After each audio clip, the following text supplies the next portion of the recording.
Soomaaliya ma noqon karto qof iyo cod ama mas'uuliyiin madaxdeeda lagu soo dooranaya waxaas wax ma lagu noqdo laakiin wuxuu awoodaa inuu na dheelsiiyo caruurtaba waalidkood heese ay ku seexiyaan jirto xilashada khudbad uu jeediyay wasaarada Soomaaliya Xamse Cabdi Barre wuxuu ku sheegay in doorasho in Soomaaliya doorasho qof cod ay ka dhici doonto isla markaasna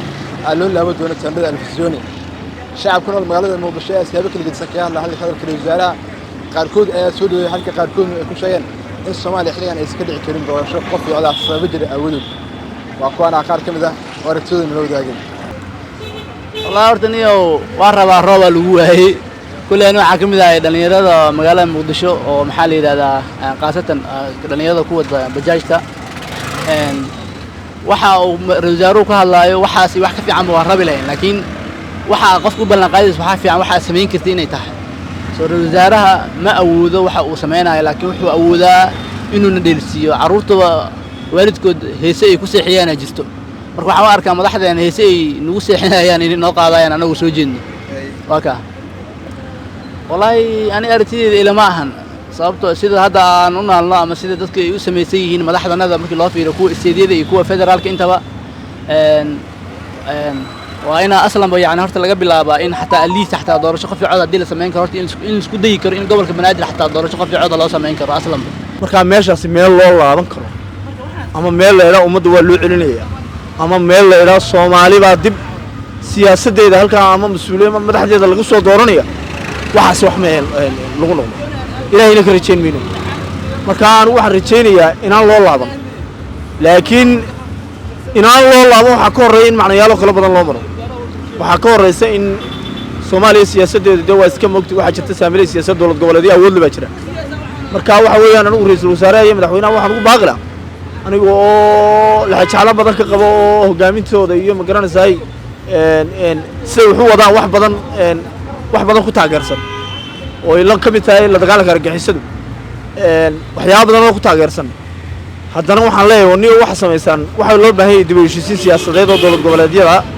marka si loo gaadho wixii la doonayo si loo gaadho waa in dadkii la isugu yeedho oo nimankii siyaasiyiinta ah dawlad goboleedyada in la qanciyo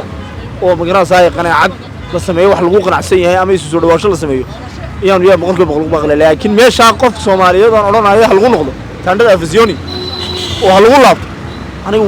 waligeena ku talin maayo wixii ummadda ka soo marayna waa ogahay arrinka ra'iisul wasaaraha iyo guud ahaan dawladuna way ku saxayeen laakiin waxa ka horeysa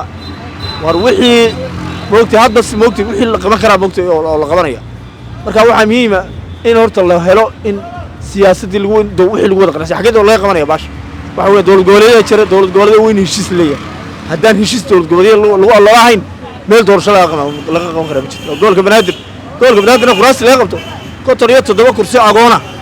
oo aaba lahayn oo Soomaaliland dadka soo jeeda lagu doorto oo anigu kamid ahay ayaa lagu doortaa Soomaaliya ma noqon karto qof iyo cod sababtaan ku sababeeyay waxa waaye hadda wadanka waa xaaladiisa waa la socotiin wadanku waa iska masqmaasuq waa iska jira waa wadan masqmaasuq degmo hadii la laga codeeyo dadkeeda ha codeeyaan hadii la lahayd oo la codeey lahayd isbedel imaanayo qofaaba wixii leexsanaya macnaha laakiin hadda inta horumar ka gaarin waxaan jeclanahay dalkeena inuu inta horumar ka sii gaarin inay xildhibaanadu noo sii hayaan hawsha oo sidii oo sii ahaado laakiin waqti badan u baahan yahay in la israaco oo wadan muwaadiniin la helo haddaan maqashid qof iyo cod la dooranaa dadku inay muwaadiniin ahaadaan dawladda iyo shacabku inay israacsadaanaan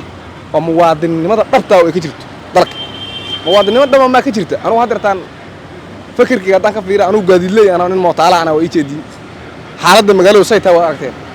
nina waxa la leeyahay ama jidis ama meel habay oo intaas qabo wixii yaa leeyahay waa la leexsaday wixii dawladda waxa la leexsaday leeyahay ilaahay musuqmaasuq ah naga qabto marka goobaad laakiin ra'iisul wasaare aragtiisu waa fiican tahay laakiin dalkaana ma noqon karo dal qof iyo coda abshir xuseen maxamed abshir baari telefishinka BTN magaalada Muqdisho